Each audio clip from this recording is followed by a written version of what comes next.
ಯುದ್ಧದ ಇಫೆಕ್ಟ್ ಹೊಟ್ಟೆಗೆ ಮಾತ್ರವಲ್ಲ, ಬಟ್ಟೆ ಮೇಲೂ ಇಫೆಕ್ಟ್ ಆಗಿದೆ. ಬೆಂಗಳೂರಿನ ಚಿಕ್ಕಪೇಟೆಯ ಜವಳಿ ಉದ್ಯಮಕ್ಕೂ ಕೂಡ ಯುದ್ಧದ ಬಿಸಿ ತಟ್ಟಿದೆ. ಏಪ್ರಿಲ್ನಿಂದ ಬಟ್ಟೆಗಳ ಬೆಲೆ ಶೇಕಡ 10% ರಿಂದ 15% ಹೆಚ್ಚಳವಾಗೋ ಸಾಧ್ಯತೆ ಇದೆ. ಬಟ್ಟೆಗೆ ಬಳಸೋ ಕಚ್ಚಾ ವಸ್ತು, ರಾಸಾಯನಿಕ ಮತ್ತು ಡೈ ಕೊರತೆ ಎದುರಾಗ್ತಾ ಇದೆ. ಭಾರತದಿಂದ ಬೇರೆ ದೇಶಗಳಿಗೆ ಜವಳಿ ರಫ್ತಾಗ್ತಾ ಇತ್ತು, ಅದು ಕೂಡ ನಿಂತು ಹೋಗಿದೆ. ಭಾರತದಿಂದ ಕುವೈತ್, ಕತಾರ್ ಸೇರಿದಂತೆ ಹಲವು ದೇಶಗಳಿಗೆ ರಫ್ತಾಗ್ತಾ ಇತ್ತು, ಈಗ ಅದು ಕೂಡ ನಿಂತು ಹೋಗಿದೆ. ಒಂದು ಕಡೆ ಕಚ್ಚಾ ವಸ್ತುಗಳು ಏನೇನು ಬೇಕಾಗಿತ್ತು ಅದರ ಬಗ್ಗೆ ಕೂಡ ಈಗ ಜನರಿಗೆ ಟೆನ್ಷನ್ ಶುರುವಾಗಿದೆ. ಕಚ್ಚಾ ವಸ್ತುಗಳು ಸಿಗ್ತಾ ಇಲ್ಲ, ಮತ್ತೊಂದು ಕಡೆ ತಯಾರಾಗಿರೋ ಬಟ್ಟೆ ರಫ್ತಾಗ್ತಾ ಇಲ್ಲ.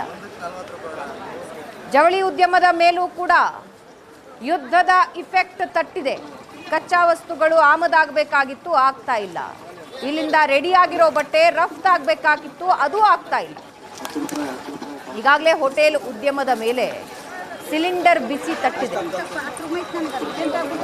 ಕೆಲವು ಹೋಟೆಲ್ಗಳು ನೆಕ್ಸ್ಟ್ ಸಿಲಿಂಡರ್ ಸಿಗೋವರೆಗೂ ನಾವು ಶುರು ಮಾಡಲ್ಲ ಅಂತ ಕ್ಲೋಸ್ ಮಾಡಿದ್ದಾರೆ. ಆದರೆ ಜವಳಿ ಉದ್ಯಮಕ್ಕೂ ಕೂಡ ಈಗ ಇಫೆಕ್ಟ್ ತಟ್ಟಿದೆ. ಕೊಲ್ಲಿ ರಾಷ್ಟ್ರಗಳಾದ ಇರಾನ್ ಮತ್ತು ಇಸ್ರೇಲ್ ನಡುವೆ ಯುದ್ಧ ಪ್ರಾರಂಭವಾಗಿ 19 ದಿನಗಳು ಪೂರೈತಾ ಬಂತು. ಒಂದು ಕಡೆ ಅದರ ಯುದ್ಧದ ಬಿಸಿ ಅನ್ನುವಂಥದ್ದು ಸಿಲಿಂಡರ್ಗೆ ತಟ್ಟಿದಂತು. ಭಾರತ ಸೇರಿದಂತೆ ಸದ್ಯ ಬೆಂಗಳೂರಿಗೂ ಸಹ ಸಿಲಿಂಡರ್ ಬಿಸಿ ತಟ್ಟಿದೆ. ಆದರೆ ಸಿಲಿಂಡರ್ ಬಿಸಿ ಒಂದು ಕಡೆ ಆದರೆ ಮತ್ತೊಂದು ಕಡೆ ಬಟ್ಟೆ ವ್ಯಾಪಾರಕ್ಕೂ ಇದರ ಬಿಸಿ ತಟ್ಟಿರುವಂಥದ್ದು. ಸದ್ಯ ನಾನು ಗಾಂಧಿನಗರದ ಇಲ್ಲೊಂದು ಬಟ್ಟೆ ಸ್ಟ್ರೀಟ್ನಲ್ಲಿದ್ದೇನೆ. ಸಾಮಾನ್ಯವಾಗಿ ಹಬ್ಬ ಅಂದಿದ ತಕ್ಷಣ ಬಟ್ಟೆ ಕೊಂಡುಕೊಳ್ಳುವವರ ಸಂಖ್ಯೆ, ಅದರಲ್ಲೂ ಎಲ್ಲ ವಸ್ತುಗಳನ್ನು ಕೊಂಡುಕೊಳ್ಳುವವರ ಸಂಖ್ಯೆ ಹೆಚ್ಚಾಗಿರ್ತದೆ. ಆದರೆ ಈ ಒಂದು ಯುದ್ಧದ ಎಫೆಕ್ಟ್ ಕೇವಲ ಸಿಲಿಂಡರ್ಗೆ ಮಾತ್ರ ತಟ್ಟಿಲ್ಲ, ಒಂದು ಕಡೆ ಬಟ್ಟೆಗಳಿಗೂ ಸಹ ತಟ್ಟಿರುವಂಥದ್ದು. ಈಗ ಮುಂದಿನ ತಿಂಗಳು ಏಪ್ರಿಲ್ ಬಂತು ಅಂದಿದ ತಕ್ಷಣ ಬಟ್ಟೆಗಳು 10 ರಿಂದ 15% ರೇಟ್ ಜಾಸ್ತಿ ಆಗುವಂಥ ಸಾಧ್ಯತೆ ಇದೆ. ಜೊತೆಗೆ ಮಾಲೀಕರನ್ನು ಮಾತಾಡಿಸಿದಂಥ ಸಂದರ್ಭದಲ್ಲಿ ಸ್ಟಾಕ್ ಬರ್ತಾ ಇಲ್ಲ. ಒಂದು ಕಡೆ ಕುವೈತ್ನಿಂದ, ಬಹರೇನಿಂದ ಬಂದಂಥ ಸ್ಟಾಕ್ ಬರ್ತಾ ಇಲ್ಲ. ಒಂದು ಕಡೆ ಸೂರತ್ ಬಟ್ಟೆ ಮಳಿಗೆಗಳಿಗೆ ಪ್ರಸಿದ್ಧಿಗೊಂಡಂಥ ಸೂರತ್ನಲ್ಲೂ ಸಹ ಸ್ಟಾಕ್ ಸಿಗ್ತಾ ಇಲ್ಲ ಅನ್ನುವಂಥ ಮಾಹಿತಿ ಸಹ ತಿಳಿಸ್ತಾ ಇದ್ದಾರೆ. ಎಲ್ಲ ಒಂದು ಕಡೆ ಯುದ್ಧ ಅನ್ನುವಂಥದ್ದು ಕೇವಲ ಸಿಲಿಂಡರ್ಗೆ ಮಾತ್ರ ಅದರ ಬಿಸಿ ತಟ್ಟಿತ್ತು ಅಂತ ಹೇಳ್ತಾ ಇದ್ವಿ, ಆದರೆ ಅದು ಬಟ್ಟೆಗಳಿಗೂ ಸಹ ತಟ್ಟಿರುವಂಥದ್ದು. ಬಟ್ಟೆ ಸ್ಟಾಕ್ ಸಿಗ್ತಾ ಇಲ್ಲ. ಸ್ಟಾಕ್ ಸಿಗದ ಕಾರಣ ಬೆಲೆ ಜಾಸ್ತಿ ಮಾಡುವಂಥ ಸಾಧ್ಯತೆ ಹೆಚ್ಚಾಗ್ತಾ ಇದೆ. ಯುದ್ಧ ಇದೇ ರೀತಿ ಮುಂದುವರೆದ್ರೆ ಒಂದು ಕಡೆ ಓಮ್ರೋಸ್ ಜಲಸಂಧಿಯಲ್ಲಿ ಭಾರತದ ಹಡಗುಗಳಿಗೆ ಓಡಾಟಕ್ಕೆ ಸಮಸ್ಯೆ ಉದ್ಭವಗೊಂಡ್ರೆ ಒಂದು ಕಡೆ ರಫ್ತು ಆಮದು ಎರಡೂ ರಾಷ್ಟ್ರಗಳ ನಡುವೆ ನಿಂತು ಹೋಗುತ್ತೆ. ಈ ಸಂದರ್ಭದಲ್ಲಿ ಇದರಿಂದ ಬಟ್ಟೆ ರೇಟ್ ಆಗುವ ಸಾಧ್ಯತೆಗಳು ಹೆಚ್ಚಾಗ್ತದೆ.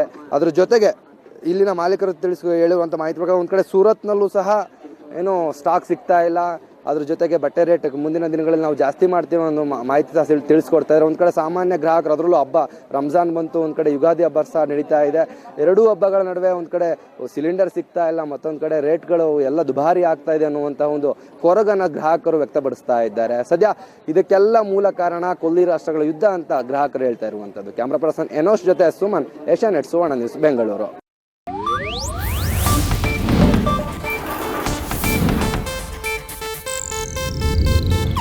ಇದು ಏಷ್ಯಾನೆಟ್ ನ್ಯೂಸ್ ನೆಟ್ವರ್ಕ್ ಪ್ರಸ್ತುತಿ.